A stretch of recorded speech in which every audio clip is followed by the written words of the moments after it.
2004 വെറും $1 ഒരാൾ F1 team വാങ്ങുന്നു.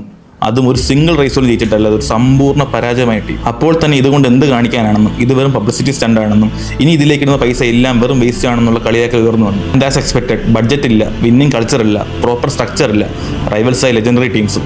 പിന്നീടുള്ള വർഷങ്ങളിൽ ഈ ടീം ഒരു സമ്പൂർണ്ണ പരാജയമായി തുടർന്നുകൊണ്ടിരുന്നു. But the team kept on trying after every failure. Finally in 2010 ഒരു 18 വയസ്സുകാരൻ ഡ്രൈവർ ടീമിൽ ജോയിൻ ചെയ്തത് മാത്രമല്ല, ഒരു F1 റേസ് ജയിക്കുന്ന ഏറ്റവും പ്രായം കുറഞ്ഞ പുള്ളി. പിന്നീട് അങ്ങോട്ട് അടുപ്പിച്ച് ജയിച്ചത് 4 ചാമ്പ്യൻഷിപ്പാണ്. Then came another 18-year-old one. അവൻ ചുമ്മാ റേസിന് വന്നതല്ല, ഡോമിനൻസ്, ഡിറ്റർമിനേഷൻ ആൻഡ് ഡ്രൈവിംഗിന്റെ അവസാന വാക്കാകാൻ റെക്കോർഡ് ബുക്സ് എല്ലാം റീറൈറ്റ് ചെയ്യാൻ വന്ന ദ ഡച്ച് ഗോട്ട്. ആൻഡ് ഇന്ന് after 20 years this $1 team just shook the F1 history. അന്ന് ആ ഫെയിലിംഗ് ടീമിന് വാങ്ങിച്ചത് ഡീട്രിഷ് മറ്റേഷിറ്റ്സ്. ടീമിന്റെ ഗതി മാറ്റിയ 18 വയസ്സുകാരൻ driver Sebastian Vettel, record breaking super star driver Max Verstappen. $1 തുടങ്ങി ഇന്ന് ബില്യൺസ് വർത്തുള്ള ടീമാണ് Red Bull Racing. They do have wings.